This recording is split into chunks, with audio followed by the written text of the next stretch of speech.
Welcome on into the Wolverine Recruiting Show. Clayton Safey here with EJ Holland. We're presented by Lewis Jewelers. Go ahead and hit that like button, hit the subscribe button as well. We appreciate all of the support. EJ, we're going to break down the top storyline surrounding Michigan football recruiting this week, starting with that man right there, Jim Harbaugh, pictured on your screen. Him and the Michigan staff, since it's a bye week, will be hitting the road, getting some in-person evaluations, showing some face at some high school games, showing some support for some of their commits, some top targets. They are going to be scattered around the country, including some West Coast trips, including Harbaugh being on the West Coast. Break it down for us. Where is everyone going to be? I know it's going to be a busy week, and Harbaugh said the days they don't have practice, he's going to be out on the road and then come back, have practice, and hit the road again. So pretty hectic. Yeah, it's definitely going to be very, very recruiting oriented. And first of all, before we get into the coaches actually getting on the road, they have a lot to sell right now. Obviously, Michigan has an undefeated record going into the bye week. There's a sense of stability now. So I think, the pitch is easy. Like, hey, we figured things out. We are winning football games. We do have stability. And so I think this is the perfect time to obviously get on the road. Beating Nebraska was very key. And you also had, USC go into a tailspin and get blown out by Utah. You've had some other teams in key recruitment struggling as well. So I think it's kind of been the perfect storm for Michigan. And so kind of parlaying off of USC's struggles, Michigan has obviously been hitting the West Coast extremely hard with Courtney Morgan on staff. And Michigan's always recruited the West Coast, but I think that's been an added bump to get more guys from California and the Pacific Northwest and just out west in general. And so Michigan will be making a big run out there, specifically in California. Sean Nua, Jim Harbaugh will be making various stops. Michigan already has commitments from Jaden Denegal, who's about an hour and a half, 2 hours outside of LA. But in LA, you have Cavante Henry, you have Mason Graham in those areas. And then, of course, you have modern day, hat I'm wearing here, home of five-star defensive back Damani Jackson. Damani obviously out for the year with a knee injury, but still good to go and stop by modern day and potentially, get a little bit of FaceTime. So, Michigan's gonna hit California really, really hard. The Pacific Northwest, like I mentioned, has become more of a priority for this staff. So Sharon Moore is slated to be out there to see Josh Connerly, who remains one of Michigan's top overall targets. Again, Jim Harbaugh is likely to make a stop there. Michigan has tight end commit Colston Loveland, who's one of the more underrated guys in this class. Jay Harbaugh is expected to be out there. So, Michigan doing a lot of recruiting out west, but they'll still be down in the south, in the southeast. George Hilo expected to be in Jacksonville to see commit Micah Pollard, one of Michigan's edge rushers, and also seeing Damani Dent, top safety priority, who is set to make his decision this month. And then you also have Ron Bellamy hitting Louisiana. Bellamy being a Louisiana native, I think it's pretty cool that he gets to go back home during the bye week while also doing some recruiting. And he's going to see a lot of top guys out there. Notre Dame commit Amarion Walker, Michigan making him a priority at wide receiver, continuing to work hard to flip him. He'll also see Jaden Osbury and Austin Osbury, the two brothers out in Baton Rouge, both highly rated prospects. Tackett Curtis, a Rivals 100 linebacker, who's visited Michigan twice already. So he's going to see quite a few guys out in Louisiana. And of course, some of the other staff members will make the rounds in state and around the Midwest. So it's going to be a really, really busy week for Michigan on the road as they look to make an impression on some of their top targets, close with guys like Damani Dent, who again is set to make his decision on October 18, and kind of keep those commits solid as well. So it should be a fun week covering, the staff's whereabouts. Definitely. In transitioning to your whereabouts over the weekend, quite a travel weekend for you, as it is basically every weekend, but you were out on Thursday night to see Deuce Spurlock, new Michigan linebacker commit down in Huntsville, Alabama. We'll start there, but then EJ made his way to Detroit before returning home, seeing a couple games there. But let's start with Deuce Spurlock, a guy that I think we talked about a couple weeks ago when he pulled the trigger.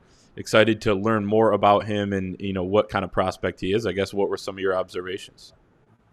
Yeah, I really like Deuce Spurlock. He's a really athletic linebacker that can play in space. He played mostly off the edge on Thursday night and got a lot of pressure on the quarterback, but he also dropped back in coverage, covered guys in the slot. He played a little bit of offense, had a couple of big plays there as well.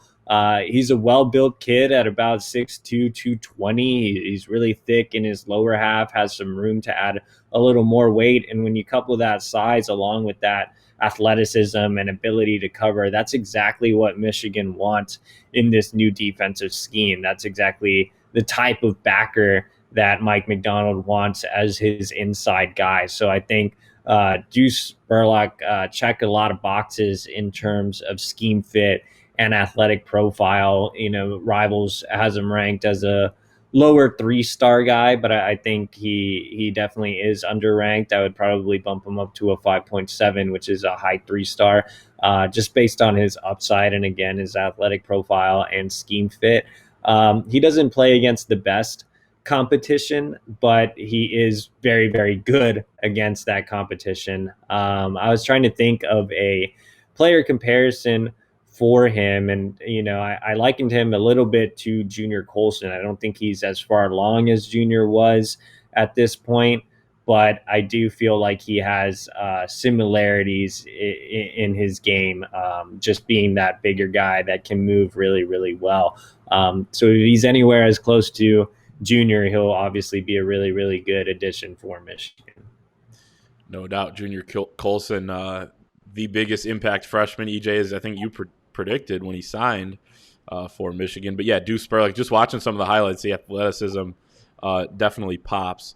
So a good breakdown of him there. And then, as I mentioned, you made your way to Detroit, seeing Dante Moore in one of those 4 o'clock games, right, or 5 o'clock games. Yeah, 4 o'clock. Okay, yeah, so a good time, and then that allowed you to get over to see Will Johnson. But I guess let's start with Dante, a guy that you've seen 37 or 38 times this cycle, just like you saw J.J. McCarthy quite a bit last year. But the best quarterback in the world, I think, is how you put it in a tweet. What'd you see out of Dante? Anything new that you were able to glean?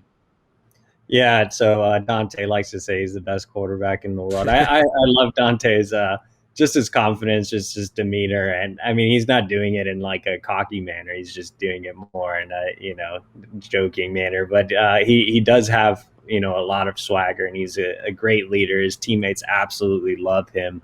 But yeah, I was impressed with Dante once again. King played against the Detroit Renaissance, which isn't the most talented team in the area. So King kept it pretty vanilla. Dante was 11 for 11 with a lot of those passes being high percentage passes. He did take a deep shot or two and connected. He had 5 touchdowns, so perfect quarterback rating, but not a ton new with Dante. I mean, he is the elite guy. This again was a really vanilla game. I only went to this game because it was a 4 p.m. kickoff and because it is Dante, but I think King kept it pretty safe as they're gearing up to close out the season with a couple of big games against Cass Tech and Archbishop Moeller out of Cincinnati, and then they head into the playoffs. So they didn't want to give out too much to the opposition the week before these big games. But yeah, again with Dante, as I've always said, just arm strength's tremendous. Just has elite accuracy. His ball placement is tremendous. His footwork in the pocket is great. He's shown a lot this year that he can make plays with his legs, which is an added dimension to his game. But I think with Dante, he just checks all the boxes, and he's clearly a 5-star level recruit. No doubt. And then that allowed you to see Will Johnson again, 5-star defensive back commit. he has got a wrong video, but Will playing safety this year so he can make more plays. I thought that was a super smart move because when I saw him last year, he was just on an island, shut his guy down, but wasn't very active in the defense. Obviously, also plays wildcat quarterback, receiver, and all that. But anything new on Will that you saw? I mean, obviously, he made quite a few big plays.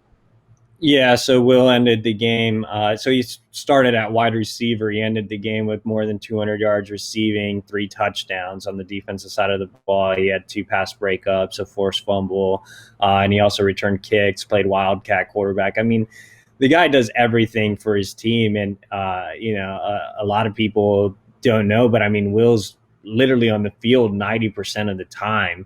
And so he's been a little banged up, like he's dealing with a sore hamstring, a shoulder injury. Like he's just been put through the ringer because he's always out on the field. And even so, he's just continuing to make plays. I think with Will, some of the things you can get out of the clips are obviously his speed has improved. He scored 2 80-yard touchdowns, including this one right here. I think the speed shouldn't really be a question. He helped lead his team to the state track meet as well, the relay team at Grosse Pointe South. And at the size he's at about 6'2", even 6'3", 190 pounds. I mean, he's a big kid.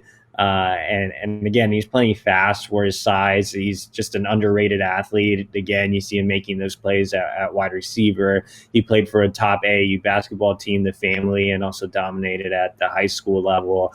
So he's plenty athletic. He's plenty fast for his size. And, looking at him in game, it's hard to judge him a ton just because he's playing a little out of position at safety. He's at his best when he can just lock things down on an island like he did last year. But again, understanding the move to allow him to make a little more plays at safety. But I think once he gets to Michigan and once he is allowed to play on an island, I mean, the sky's the limit for Will.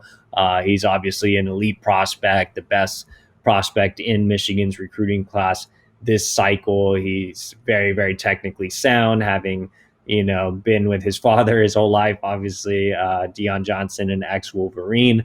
I think like Dante, Will is that guy that checks all the boxes you want out of him. I think the only difference with Will this year compared to last year is since he is on the field at all times, since he is a little banged up, he's not as willing of a tackler as he was last year. But I think once Will is fully healthy and not going both ways and also playing special teams, he'll be able to show his ability to play against the run as well. But overall, really strong game for Will. Obviously, a great stat line for him too. I think that's interesting when you say once he doesn't go both ways. He looks so good, though, as a wide receiver. Could he be a guy that you put in at some packages at the next level? I'm trying to find this slant route for the YouTube people here that he caught. It was a little bit reminiscent of Charles Woodson, and I don't want to make that comparison, but Charles Woodson, who went both ways in college, caught a huge slant pass against Ohio State in 1997 that looked very, very similar to this one of Will Johnson. Do you think that could be something down the road that would entice him and that Michigan would consider? Yeah, maybe in certain packages. What's interesting is this game was on the eve of the Nebraska game. I think this is it right here. Yep. Yeah, Nebraska actually offered Will as a wide receiver, which I thought was really interesting early on.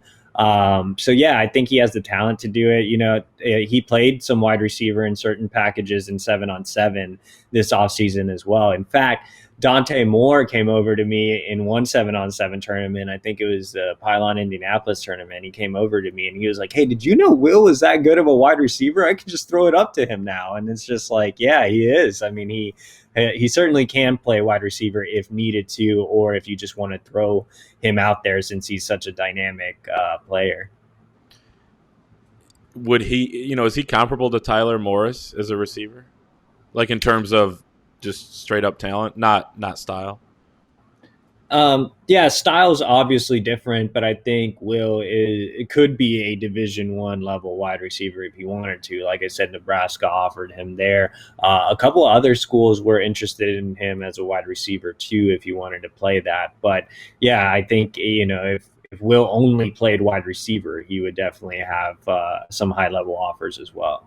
Right. I think that's a great sign for a guy. And Jim Harbaugh loves multi-sport athletes. He loves that. I'm sure that Will plays basketball. He also loves guys that can play multiple positions or whatever, and that just bodes well for even if you're just going to play one position in college. But obviously, just shows a lot about his athleticism.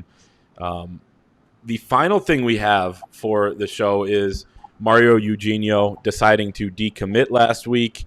Kind of an interesting one. He's a Rivals 250 guy.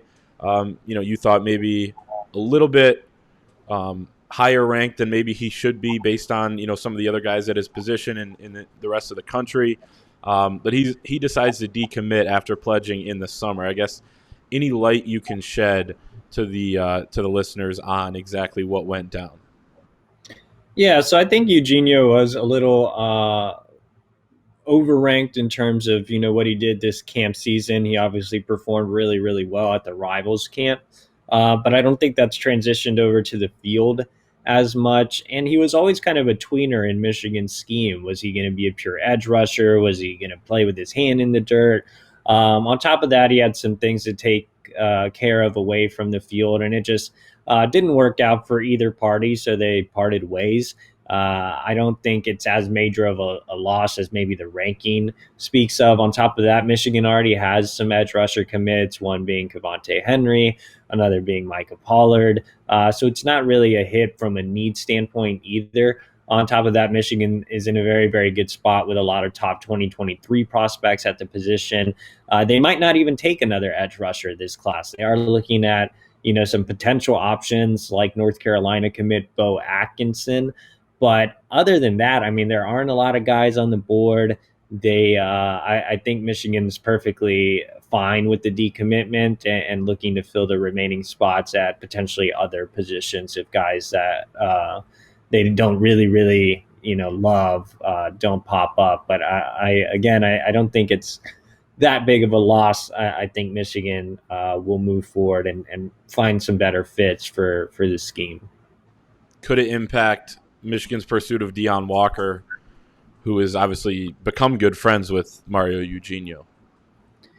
Yeah, Michigan also had a little bit of a situation with another good friend of Deion Walker and teammate of Mario Eugenio, Tawfiq Thomas. She was ready to commit to the Wolverines. Michigan did not take the commitment. So I think now with Mario decommitting in the Tawfiq Thomas situation in the summer, I think it could have a bit of an impact on Deion. But at the same time, I mean, I don't think it's any fault to Michigan. I think, if they weren't ready to take Thomas, they weren't ready to take Thomas. Could they have handled that situation a little better? Maybe, Eugenio, again, I think some of this had to do with some work he had to do off the field that's out of Michigan's hands. So overall, Deion could be upset about it. But if you're going to make decisions based off friends, I don't think you're really making the best decision. I mean, Deion is very, very familiar with Michigan. He's known Sean Nua for a long time. He's known Jim Harbaugh for a long time. He knows what Michigan can offer,